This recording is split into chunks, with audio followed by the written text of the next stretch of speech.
CANBERRA, Solomon Islands Prime Minister Manasseh Sogavare on Friday blamed foreign interference over his government's decision to switch alliances from Taiwan to Beijing for anti-government protests, arson and looting that have ravaged the capital Honiara in recent days. But critics also blamed the unrest on complaints of a lack of government services and accountability, corruption and Chinese businesses giving jobs to foreigners instead of locals. Honiara's Chinatown and its downtown precinct have been focuses of rioters, looters and protesters who have demanded Sogavare, who has intermittently been prime minister since 2000, to resign. The National Parliament building, a police station and businesses have been set alight during 2 tumultuous days in which police failed to control the mob. Sogavare angered many in 2019, particularly leaders of the Solomon Islands' most populous province, Manasseh, when he cut the country's diplomatic ties with Taiwan. Manasseh leaders complain their island has been unfairly deprived of government investment since the change. A plane carrying Australian police and diplomats arrived late Thursday in Honiara, where they will help local police efforts to restore order, Australia's Defence Minister Peter Dutton said. Sogavare said he stood by his government's decision to embrace Beijing, which he described as the only issue in the violence, which was unfortunately influenced and encouraged by other powers. External pressures were a very big influence. I don't want to name names. We will leave it there, Sogavare said. I'm not going to bow down to anyone. We are intact, the government's intact, and we're going to defend democracy, he added.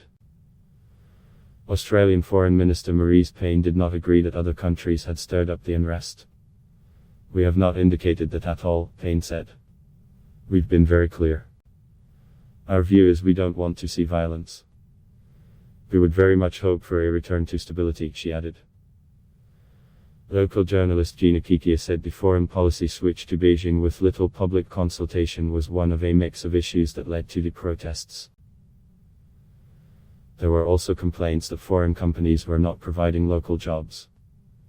Chinese businesses and other Asian businesses seem to have most of the work, especially when it comes to extracting resources, which people feel strongly about, Kikia said. Protesters had been replaced by looters and scavengers on Friday in Chinatown, Kikia said. It's been 2 days, 2 whole days of looting and protesting and rioting, and Honiara is just a small city, Kikia said of the home to people. So I think that there's nothing much left for them to loot and spoil now, she added. Australian Prime Minister Scott Morrison on Thursday committed troops, police and diplomats to help local police restore order and protect critical infrastructure.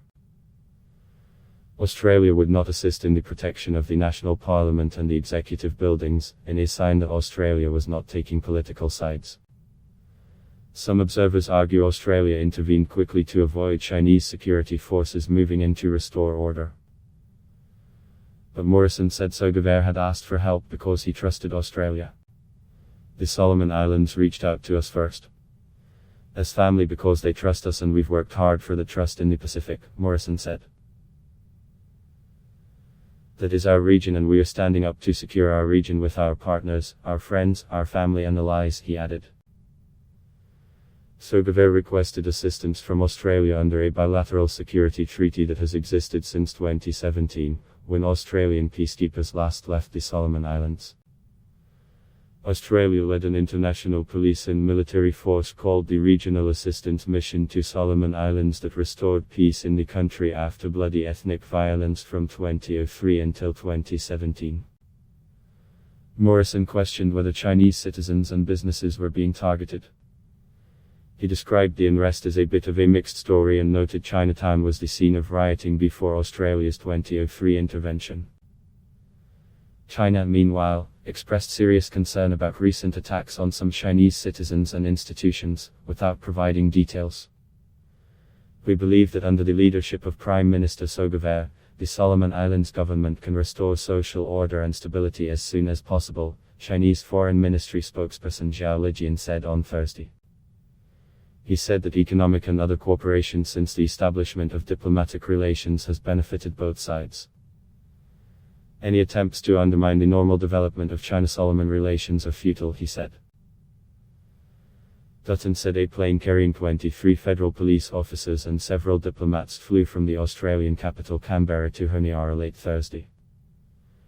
Up to 50 more police as well 43 Defence Force personnel with a Navy patrol boat were scheduled to arrive on Friday. The Australian force would also be equipped to provide a medical response, Dutton said. It's certainly a dangerous situation on the ground. We've seen the rioting that's taken place, the arson and the general disorder that's there at the moment as well, Dutton said.